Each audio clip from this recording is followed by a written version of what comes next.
2026-এর SIR পর্বের একদম অন্তিম লগ্নে আমরা এসে পৌঁছে গেছি এবং এই লগ্নের সবথেকে গুরুত্বপূর্ণ বিষয় সেটা হচ্ছে AERO এন্ডে শুনানির নিষ্পত্তিকরণ।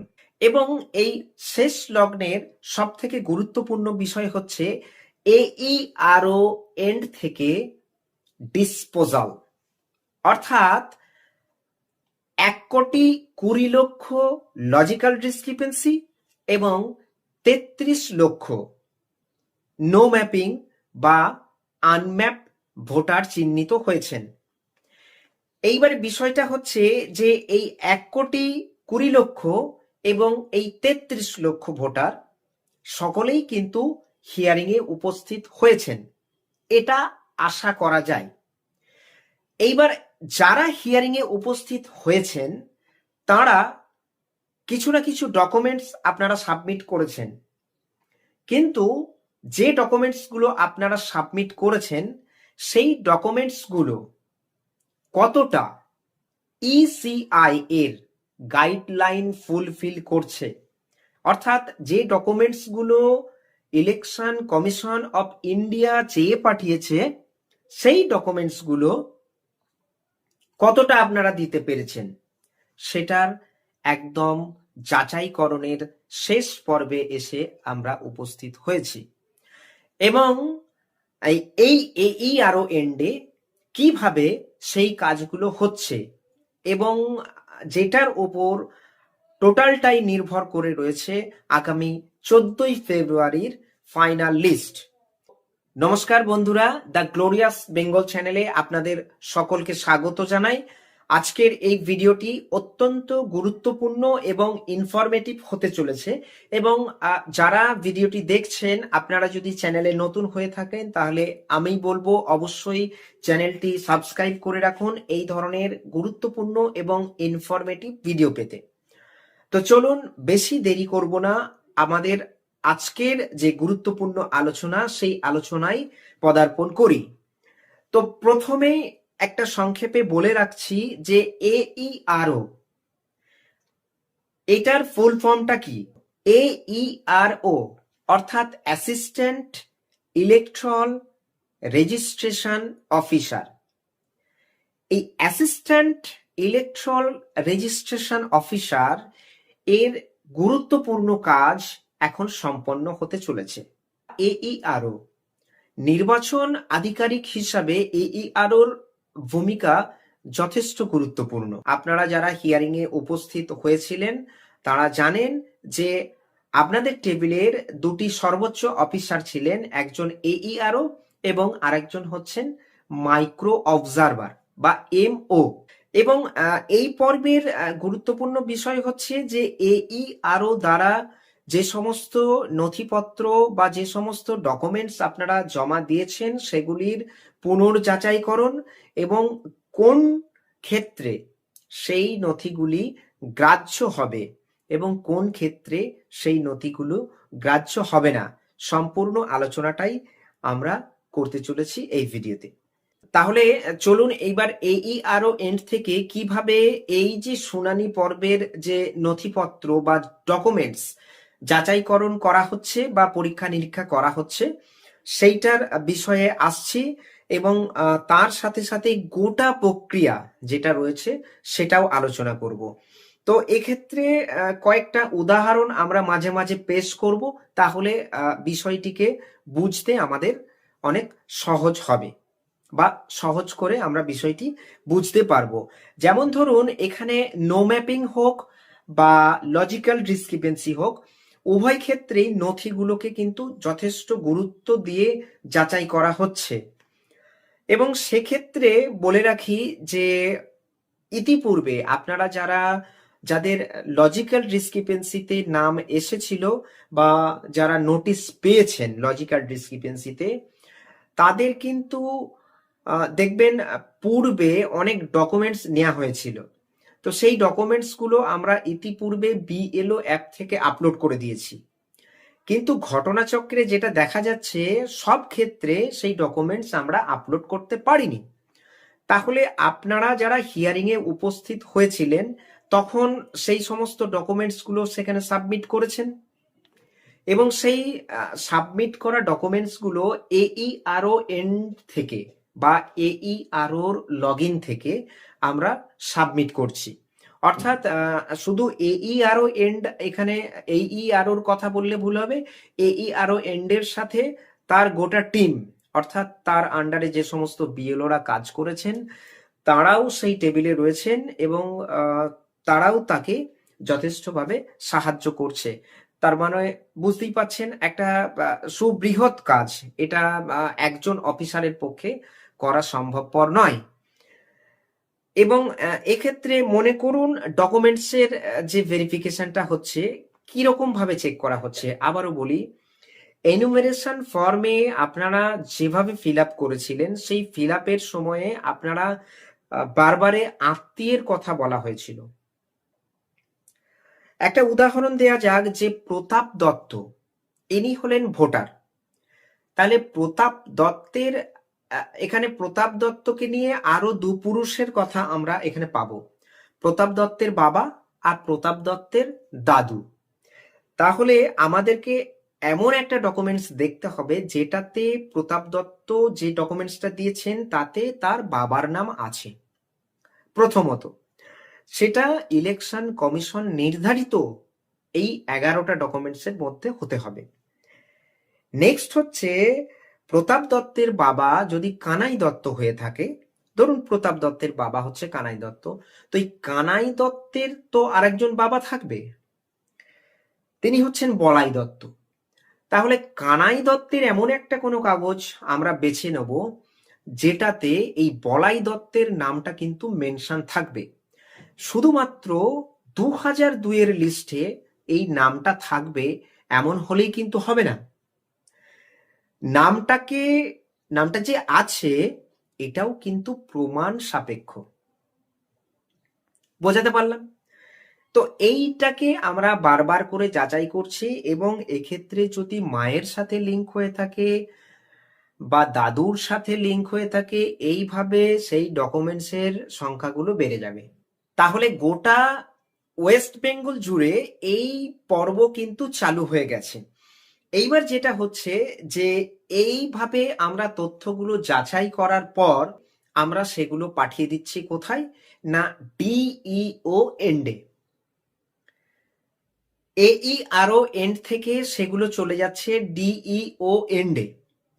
এবার এই আপলোড করতে গিয়ে আমরা বেশ কিছু সময় সমস্যার সম্মুখীন হচ্ছি। কিরকম সমস্যা?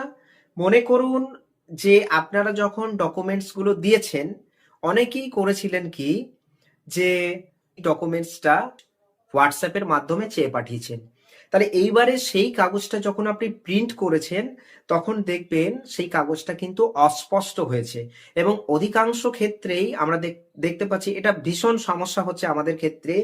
আপনি যে কাগজটা দিয়েছেন, আপনি যে তথ্যটা দিয়েছেন সেই তথ্যটা যাতে ইলেকশন কমিশন সঠিকভাবে পড়তে পারে, অর্থাৎ আপনার যে কাগজ সেটাতে কি লেখা আছে সেটা যদি পাঠযোগ্য না হয় তাহলে যে আপনি কাগজটা দিয়েছেন সেটার কিন্তু কোনো মূল্য থাকলো না। তো এসব ক্ষেত্রে একটা বড় সমস্যা হচ্ছে এবং অনেকেই দেখবেন যারা এইভাবে কাগজপত্র জমা দিয়েছেন তাদেরকে কিন্তু বিএলওরা ফোন করছেন পুনরায় এবং আবারও হয়তো ডকুমেন্টস চেয়ে পাঠাবেন। সেই আমি বলবো এইবারে পাঠোদ্ধার যোগ্য কাগজপত্র আপনারা দিন, যেটা সহজে পড়া যাবে বা মনে করুন ছবি সেটাকে করে আবার আপলোড করা হচ্ছে, তাহলে এটা দুষ্পাঠ্য হলে মুশকিল হবে। এইভাবে করে এটাকে আমরা ডিইও এন্ডে পাঠাচ্ছি। এবার ডিইও এন্ডে যখন আমরা পাঠাচ্ছি তখন ডিইও এন্ড থেকেও চেক হবে। এবার এইখানে আরেকটি গুরুত্বপূর্ণ বিষয় যে দেখবেন আপনারা এসআইআর ফর্ম ফিল আপ করার সময় একটা গুরুত্বপূর্ণ তথ্য সেখানে ছিল বা গুরুত্বপূর্ণ লাইন ছিল, যে লাইনে বলা হয়েছিল যে যে সমস্ত তথ্য বা যে সমস্ত কাগজপত্র আপনারা সাবমিট করছেন সেগুলো সত্য, সেগুলো কোনো অংশেই মিথ্যে নয়, এই রকম ডকুমেন্টসই আপনারা কিন্তু সাবমিট করছেন।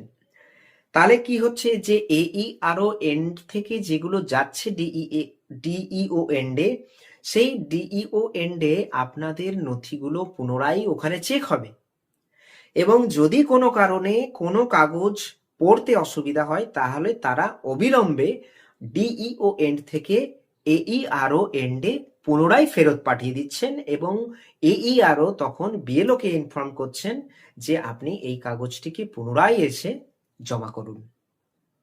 নেক্সট হচ্ছে যে দেখুন, ডিইও এন্ডে সবকিছু যাচাই হবার পর AERO এন্ডে আসছে।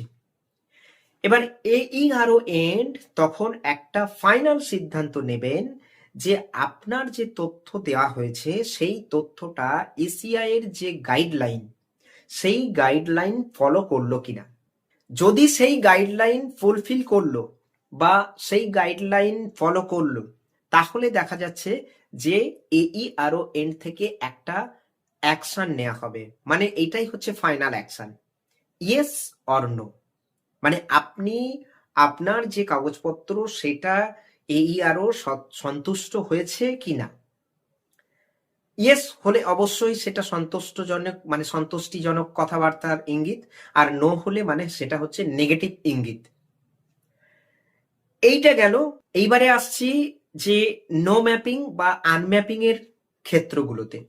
এসআইআর ফর্ম যখন আপনারা ফিল আপ করেছিলেন তখন অনেকেই লিংক খুঁজে পাননি, বা মা নেই বাবা নেই এইরকম ভাবে আপনারা কিন্তু সাদা ফর্ম জমা দিয়েছেন, অথবা জ্যাঠা কাকা এদেরকে দিয়ে লিঙ্ক করিয়েছিলেন। পরবর্তী ক্ষেত্রে দেখা যাচ্ছে যে আপনারা হয়তো দাদু ঠাকুমা বা মামার বাড়ির দাদু দিদিমা এনাদেরকে দিয়ে লিঙ্কেজটা করিয়েছেন বা লিঙ্কেজটা এস্টাবলিশ করিয়েছেন, কিন্তু যারা খুঁজে পাননি, অর্থাৎ নর্মাল জমা দিয়ে দিয়েছেন ব্ল্যাঙ্ক হিসাবে, পরবর্তী ক্ষেত্রে যখন হিয়ারিং এ গেছেন তারা এইটা বলেছেন বা এই মর্মে কাগজপত্র জমা করেছেন যে আমার লিঙ্ক আছে, বা আমার কোনো ব্যক্তিকে আমি খুঁজে পেয়েছি যাকে দিয়ে আমি লিঙ্কটা আবারও প্রতিষ্ঠা করতে পারবো। তাহলে দেখুন, সব থেকে গুরুত্বপূর্ণ বিষয়, যে ব্যক্তিটার কোনো নথি ছিল না, যে ব্যক্তিটার কাছে কোনো লিঙ্কেজ কাগজপত্র ছিল না, সেই ব্যক্তিটা হিয়ারিং এ উপস্থিত হয়ে অ্যাটলিস্ট সে একটা লিঙ্ক প্রতিষ্ঠা করার চেষ্টা করছে, এবং এই লিঙ্কটাকে আমরাও প্রতিষ্ঠা করার চেষ্টা করছি। তার যে কাগজপত্র রয়েছে, অর্থাৎ যে ব্যক্তিটা নো ম্যাপিং এন্ডে ছিলেন বা নো ম্যাপিং হিসাবে ছিলেন, তাকে কিন্তু ওই লিঙ্ক দিয়ে প্রোজেনি হিসাবে আমরা প্রতিষ্ঠা করার একটা চেষ্টা করছি। দেখুন, আমরা কিন্তু চেষ্টা চালিয়ে যাচ্ছি সম্পূর্ণরূপে যে কতজন মানুষের নাম কম বাদ যায়। আমরা আপ্রাণ চেষ্টা করছি যে যাতে কম সংখ্যক, মানে আমাদের দ্বারা যদি সম্ভবপর হয় বা AEROর দ্বারা যদি সম্ভবপর হয়, কত কম সংখ্যক মানুষের নাম বাদ দেওয়া যায়, সবাই চেষ্টা করছি। তো যাই হোক, এইভাবে আমরা কিন্তু চেষ্টা করে যাচ্ছি অনবরত সেই লিঙ্কটাকে প্রতিষ্ঠা করার। এবার এই লিঙ্কটাকে যদি আমরা এস্টাবলিশ করতে পারি বা প্রতিষ্ঠা করতে পারি, তাহলে কিন্তু একটা কেস আমরা উদ্ধার করতে পারলাম। এটা অবশ্যই আমাদের যে টিম রয়েছে সেই টিমের একটা বলতে পারেন সাফল্য। এইবার AERO এন্ডের আরেকটি গুরুত্বপূর্ণ কাজ হচ্ছে যে এই নো ম্যাপ হোক, আনম্যাপ হোক, বা লজিক্যাল ডিসক্রিপেন্সি হোক, বা সেলফ ম্যাপিং, অথচ তার লজিক্যাল ডিসক্রিপেন্সিতে নাম এসেছে, তো এই সমস্ত কেসগুলোতে AEROর একটা কলাম রয়েছে, যে মনে করুন কোনো একজন ব্যক্তি সে তার লিঙ্কেজটাকে প্রতিষ্ঠা করেছিল কিন্তু সেখানে সে সঠিক প্রমাণ দিতে পারেনি। ফলে কি হচ্ছে যে সঠিক প্রমাণ বা সঠিক তথ্য যদি সে দিতে না পারে, তাহলে AERO একটা নোট দেবেন যে অমুক ব্যক্তি বা সেই ব্যক্তি, অর্থাৎ সেই ব্যক্তি এসিআই এর নির্ধারিত যে গাইডলাইন, সেই গাইডলাইন সে ফুলফিল করতে পারেনি।